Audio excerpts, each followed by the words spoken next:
chronique habituelle de nos dimanches d'été, la lecture des paysages remarquables du Limousin, des sites protégés ou classés que vous connaissez déjà ou que vous aurez peut-être envie d'arpenter pendant vos vacances grâce à ce reportage signé Isabelle Rio, Samuel Chassaigne et Julie Dubois.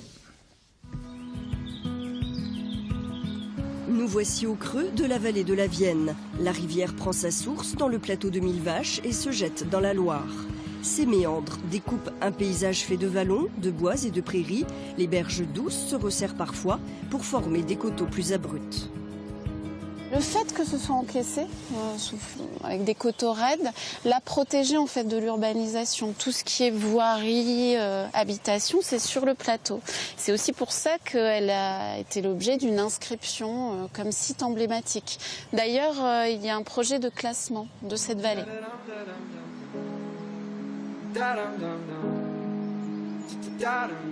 On y trouve de nombreuses espèces végétales remarquables.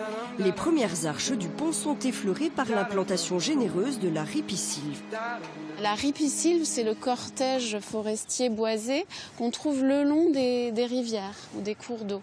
Ça vient du latin, donc ripi lié à l'eau, la rivière, et sylve, sylva, la forêt.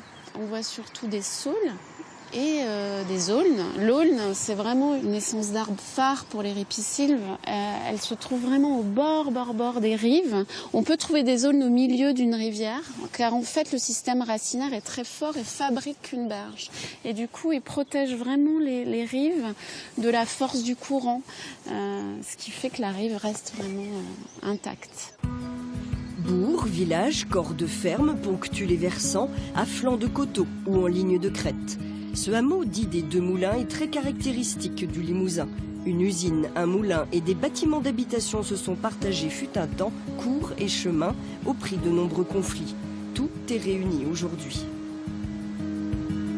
Le sol en fait est préservé, reste enherbé avec des pavages, des cailloux, et on chemine comme ça entre les bâtiments dans un écrin très vert. On se trouve sur un chemin de plusieurs moulins tout au long Donc ça c'est de la Vienne. De la vallée de la Vienne.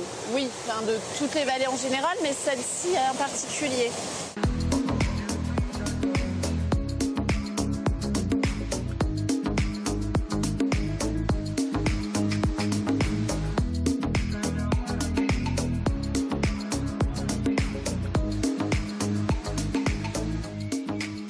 C'est vrai qu'ici on s'aperçoit bien du relief de la vallée. C'est ça en fait, on est dans l'axe de la Vienne qui creuse son sillon